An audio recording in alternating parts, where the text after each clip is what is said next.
Hello student, today we are going to start a new topic which is about communication, but before that we have to cover up the last part of our video which is about the financial and non-financial incentives of motivation.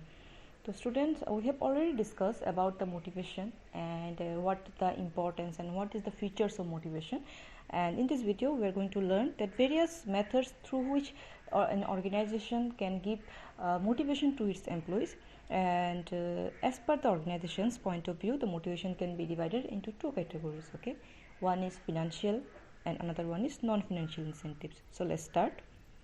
See student, first of all you should know the meaning of financial incentives. So financial, by the term financial you can understand that where money comes. Okay, so it refers to the incentives which are in direct monetary form or measurable in monetary term and serve to motivate the people for better performance. Okay, means ये एक ऐसा incentives होते हैं जिसके ज़रिए means पैसे के ज़रिए हम लोग मोटिवेट करते हैं. Okay, so see there are through various modes through which you can give the financial incentives to motivate your employees. Point number one is pay and allowances. So what is pay? See student, pay is the basic salary which any organization generally pays to its employees. So it is the basic monetary incentives, and also it includes the basic pay plus dearness allowances and other allowances such as house rent, medical etc. तो ये सब obviously किसी भी job में अगर होगा तो एक एम्प्लॉयज़ को क्या फील होगा, मोटिवेट हो जाएगा कि अच्छा मुझे सैलरी मिल रहा है, so now I have to work best. Okay, next point is productivity linked wage incentives. Now this is also a kind of incentives, or it is a mode of financial incentives where your wage will be increased or will be given to you on the means depending upon the productivity you are giving to the organization. That means तुम जितना productivity दे रहे हो उसके ऊपर depend करके तुम्हारा veg भी ज़्यादा इंक्रीज होता जाएगा, मीन्स सैलरी भी ज़्यादा इंक्रीज होता जाएगा. सो क्या बोलते हैं, productivity linked wage incentives. Next point is bonus. Now we all know what is bonus. Bonus is an incentives offered to the employees annually over and above the normal wage or salaries. Okay, so whatever salaries you are getting from the organization, above that whatever more than that whatever amount you are getting as an extra, it is called the bonus. Next point is profit sharing.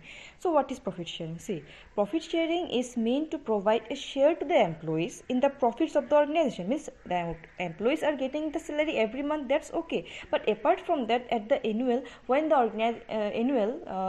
when the organizations has earned lots of amount of money, then as a profit. So from that profit, if the organization is sharing their part of the profit with the employees, then it is called the profit sharing. And उससे भी employees को क्या हो जाता है, वो motivate हो जाते हैं. ठीक है, देन देखो और क्या पॉइंट्स है. Okay, co partnership. Now what is a co partnership? So by the way co partnership क्या होते हैं, under this incentive schemes employees are offered company shares at a lower price than the market price. Okay, company का तो खुद का share होता है ना जो मार्केट में सेल करते हैं, तो जो मार्केट प्राइस होता है उससे कम रेट में अपने एम्प्लॉयज़ को देते हैं. The allotment of shares creates a feeling of ownership to the employees and makes them to contribute for the growth of the organisation.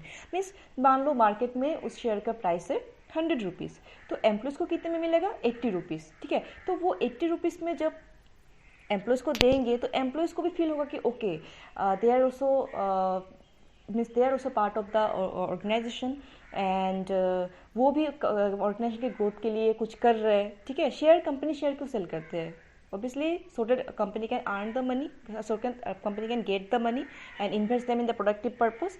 तो अपने एम्प्लॉयज़ को कम दाम में सेल कर देते हैं और एम्प्लॉयज़ को फिर भी फील होता है कि अच्छा हमें कम दाम में वो शेयर भी मिल रहा है और हम भी खुद भी ओनर बन जा रहे हैं. ठीक है, means as you know share holders are the owner of the company. तो अगर एक कंपनी अपना खुद का शेयर अगर अपने एम्प्लॉयज़ को शेयर सेल करे वो भी कम दाम में, तो एम्प्लॉयज़ को तो दो तरीके से मोटिवेट होगा ना, एक तो उसको शेयर मिल गया और दूसरा उसको भी फील होगा कि वो भी ऑर्गेनाइजेशंस का ओनर है.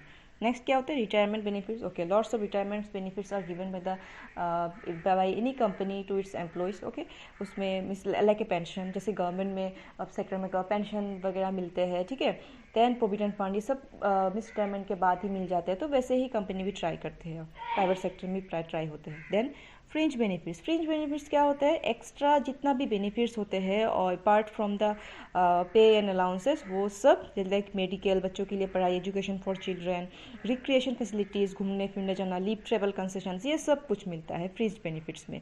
क्लियर? तो these are all the financial incentives. Next point see, non-financial incentives. Now all the needs of the individuals are not satisfied by the money alone. Some psychological, social and emotional factor also plays an important role in providing the motivation. Always remember, सिर्फ सब जो individual का needs होते हैं वो satisfy नहीं होते सिर्फ मनी से ही, उसके साथ साथ ना means psychological, then social needs, emotional factors, ये सब भी होते हैं। Money can not buy everything, okay, money सब कुछ नहीं दे सकते। अंडरस्टूड? हम लोग सोचते हैं कि हाँ मनी सब कुछ कर सकते हैं, हाँ मनी कर सकते हैं, बट हम लोग मनी का वैल्यू यूज़ करते हैं, मनी तो यूज़ नहीं करते ना। तो एक ऑफिस में तुम you are working as an employee in an organisation and you are getting paid well, but क्या हो रहा है वहाँ पे, मान लो you are not getting the proper friend cycle और no one is treating you in a very good way, so would will be satisfied in working there? No. So non financial incentives होते हैं जिसके ज़रिए employees को क्या किया जाता है, मोटिवेट किया जाता है। क्या क्या होता है देखो, प्रमोशन एंड स्टेटस। ना प्रमोशन मीन्स क्या होता है, promotion means promoting to a higher post और increase the status of a person and which improves his motivation level. Suppose कोई पर्सन असिस्टेंट मैनेजर था, आपको उसको मैनेजर बना दिया गया, तो promotion may not always results in more pay or financial rewards. Promotion always ये नहीं बताते कि हमेशा कि तुम्हें ज़्यादा पैसा मिलेगा, नहीं, तुम्हारा स्टेटस जो है वो बढ़ जाएगा। ठीक है। नेक्स्ट पॉइंट क्या होता है, organisational climate. Now this is very very important. The organisations in which you are working as an employee, एक ऑर्गेनाइजेशन में जहाँ पे तुम एज एन एम्प्लॉई वर्क कर रहे हो, अगर उस ऑर्गेनाइजेशन का क्लाइमेट अच्छा नहीं हो, क्लाइमेट इन द सेंस नहीं वेदर ऐसा वाला नहीं है, मीन्स वहाँ पे तो देखो एक ऑर्गेनाइजेशन में बहुत सारा बैकग्राउंड्स के लोग वहाँ पे वर्क करते हैं, तो अगर ऑर्गेनाइजेशन क्लाइमेट अच्छा नहीं है, मीन्स सभी अपने अपने रिलीजियन, अपने अपने कास्ट को लेके रहते हैं, बहुत डिफरेंशिएट होते हैं, तो वहाँ पे अच्छा नहीं लगेगा। तो it is the duty for the manager of the organisation और for the organisation itself to create a balanced organisational culture जहाँ पे सभी को अच्छा फील हो। ठीक है, उससे भी एम्प्लॉय खुश हो जाते हैं कि अच्छा I am the part of that organisation जहाँ पे each and every one are treated equal, सबको एक तरह से दिखा जाता है apart from. Okay, next point क्या होता है, career advancement opportunity. Okay, if your organisation provides lots of career advancement opportunity through the training, तो ऑब्वियसली जो एम्प्लॉय है उनको भी अच्छा लगेगा। Such opportunity satisfy the social ego and self actualisation needs. तो हम लोगों ने बताया था ना कि एक एम्प्लॉयज़ को जब किसी ऑर्गेनाइजेशन में जब जॉब मिलता है तो वो क्या होता है, वो भी चाहता है कि अपना पर्सनैलिटी और टैलेंट डेवलपमेंट हो। तो कोई कोई ऑर्गेनाइजेशन होता है ये सब एक्स्ट्रा करिकुलर के लिए भी बहुत कुछ ट्रेनिंग देते हैं एम्प्लॉयज़ को, तो वहाँ पे वो लोग खुश हो जाते हैं। ये भी एक तरीका होता है नॉन फाइनेंशियल इंसेंटिव्स से मोटिवेट करने का। नेक्स्ट पॉइंट देखो क्या होता है, job enrichment. Now this is very important, in exam you may get the questions like what is job enrichment. तो जॉब एनरिचमेंट याद रखना क्या होता है, ये एक तरीका होता है, it is a technique of motivation, जहाँ पे क्या होता है, जो देखो किसी भी जॉब में क्या होता है, योर जॉब ड्यूटी और job role will be already specified by the organisation to the employee. Okay, so job enrichment में क्या होता है, जो जॉब रोल दिया जाता है, जो ड्यूटी दिया जाता है कि these are the roles which you are going to be do in future for the organisation, उस ड्यूटी में कुछ थोड़ा बहुत चेंजेस लाते हैं और मान लो यूनिक कुछ एडवेंचरस कुछ ऐसा कुछ रोल दे दिया गया, जिससे क्या होगा, एम्प्लॉय जो होता है उसको न्यू काम सीखने को मिलेगा और वो भी इंटरेस्टिंगली काम करेंगे, तो वो जॉब एनरिचमेंट होते हैं। ठीक है, तो job enrichment refers to the basic changes in the content and level of authority and responsibility of a job so as to provide greater challenge to the employees. और चैलेंज किसको पसंद नहीं है। फॉर एग्जाम्पल तुम as a manager की job में काम कर रहे हो, तो मैनेजर का जो रूल ड्यूटी है वो तो तुम्हें पता है, बट मान लो उसमें कुछ चेंजेस करके सीईओ का एक ड्यूटी दे दिया कि ये भी तुम्हें करना पड़ेगा, तो तुम तो खुश हो जाओगे ना, okay this is the new challenge organisation is providing to me and I have to do this. Okay, और तुम्हें भी फील होगा कि ओके मैं भी ऑर्गेनाइजेशन का पार्ट हूँ और इन फ्यूचर मेरे भी चांसेस है सीईओ बनने का। तो ये जॉब एनरिचमेंट होता है। It is a process of adding several positive inducement and attractions in a job with a view to making the job more interesting, meaningful and challenging. Clear? Next point क्या होता है, praise and recognition. तो सभी को praise recognition मिलता है, उससे भी एम्प्लॉयज बहुत खुश हो जाते हैं। देन एम्प्लॉय पार्टिसिपेशन, हाँ एम्प्लॉयज़ को भी पार्टिसिपेट करने को मिलता है in case of decision making में, तो वो भी एक मोटिवेशन का तरीका होता है. Then delegation of authority, we all know what is delegation of authority, where the authority can be distributed और shared by the top level management to the lower level middle level management, जो कि superior है अपने subordinates के साथ अपना power share करते हैं. तो उससे क्या होगा, एम्प्लॉयज मोटिवेट हो जाएंगे, ठीक है, कि अच्छा मैं भी इस ऑर्गेनाइजेशन का पार्ट हूँ और मुझे भी अच्छे से काम करना होगा और मुझे भी ये पावर दिया गया है, तो इन फ्यूचर मेरा भी चांसेस है प्रमोशंस का. तो these are all the non financial incentives. Okay, I hope you have understood.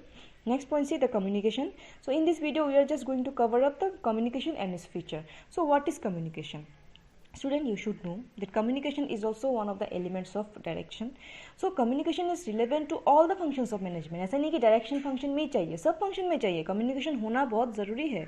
But however it is particularly important in relation to the directing function of management. Clear? So all other elements of directing function become operative only when there is a adequate communication. जब communication अच्छा रहेगा तभी जाके बाकी सारे elements भी काम में आएंगे. तो what is communication? See, it involves the exchange of information, ideas, suggestions, orders and requests etc. from one person to another person. Clear? So communication does not mean merely sending or receiving messages, it involves understanding also. Thus it is a two-way process. Communication ऐसा नहीं है कि तुम कुछ बोल रहे हो but बोल ही रहे हो, ऐसा नहीं है, वहाँ से फीडबैक भी आना चाहिए. So communication can be complete once the feedback can come और you will understand the okay the to the send means receiver, जिसको तुम सेंड कर रहे हो वो अगर उसको अगर समझ में आया तुम्हारा बातें, तब बोल सकते हो कि okay there is a proper flow of communication is happening there and which is very very important in any organisation. Clear? अब देखो कम्युनिकेशन के फीचर्स क्या है. It is a continuous process, तो ऑब्वियसली कम्युनिकेशन तो कंटिन्यूसली होना ही पड़ेगा. एक बार कम्युनिकेट कर लिया चुप हो गए तो ऐसा होगा, एक बार कुछ शेयर कर लिया आइडिया वहाँ पे चुप हो जाओगे, नो, उसके बाद भी और शेयर करना पड़ेगा. Next point see, it requires at least 2 parties. हाँ, कम्युनिकेशन करने के लिए मिनिमम 2 पार्टी का होना बहुत ज़रूरी है, ठीक है, एक पर्सन से कम्युनिकेशन नहीं होता. इट में बी ऑरल और return. Yes yes the important thing, don't think that communication means बातें करना, नहीं, वो रिटर्न भी हो सकता है. मान लो तुमने कुछ सजेशन लिख के दे दिया एम्प्लॉयज़ को, तो वो रिटर्न भी हो सकता है, ऑरल भी हो सकता है, रिटर्न भी हो सकता है. Next point see, it is done with purpose. Communication करने के लिए कुछ पर्पस चाहिए, ऐसा नहीं कि तुम कुछ ऐसे ही बोल रहे हो. That's a other thing. Formal एक होता है फॉर्मल और इनफॉर्मल, तो हम लोग उसको बाद में कवर अप करेंगे. सो कम्युनिकेशन कुछ पर्पस के लिए, कुछ इंटेंशन रहना चाहिए. मीन्स विदाउट पर्पस तुम किसी से बात नहीं करते हो, है ना. तो एक ऑर्गेनाइजेशन में भी कम्युनिकेशन के लिए क्या चाहिए, पर्पस चाहिए. नेक्स्ट पॉइंट क्या होता है, देखो it may be formal and informal. So see, formal क्या होता है, देखो formal communication comes through formal channels provided in the organisation structure of the employee enterprise. That means top level से बॉटम तक जाएंगे, बॉटम से टॉप लेवल से middle तक आएंगे, मिडिल से लोअर तक आएंगे. तो ये एक फॉर्मल वे पे, वहाँ पे फॉर्मल बात होगा कि ऑफिस का ये आइडिया है, ये इसको सेंड करो, ऐसे बात करो, ठीक है. इनफॉर्मल क्या होता है, जहाँ पे मान लो मिडिल लेवल पे 2 एम्प्लॉय है, तो दो डिपार्टमेंट है, तो दोनों अपने आपस में बात कर रहे हैं, तो that is informal. Clear? Next point से it may be external or internal. तो obviously internal communication takes place amongst the different people within the organization and external communication takes place when the recipient happens to be an outside person. ठीक है, एक organisation के अंदर में जब बात होते रहे, डिस्कस हो रहा है कुछ, वो इंटरनल. एक्सटर्नल क्या है, ऑब्वियसली आउटसाइड जब होगा दोनों के बीच में. इट मे बी अपवर्ड और डाउनवर्ड. नाउ कम्युनिकेशन अपवर्ड भी हो सकता है, डाउनवर्ड भी हो सकता है. Upward means top to bottom तक ऐसे भी आ सकता है, downward means down to up भी जा सकता है. तो अपवर्ड क्या आता है जनरली, अपवर्ड से क्या आता है, रूल्स ऑर्डर्स, ये सब अपवर्ड होता है. मीन्स ऊपर से नीचे तक आते हैं, ऑर्डर्स देते हो, रूल्स देते हो, पॉलिसी फॉर्मेशन करके बताते हो. और नीचे से ऊपर क्या जाता है, सजेशन जाते हैं, फीडबैक जाते हैं कि ये हमको ये employees are facing this things. तो this is about the communication and its features.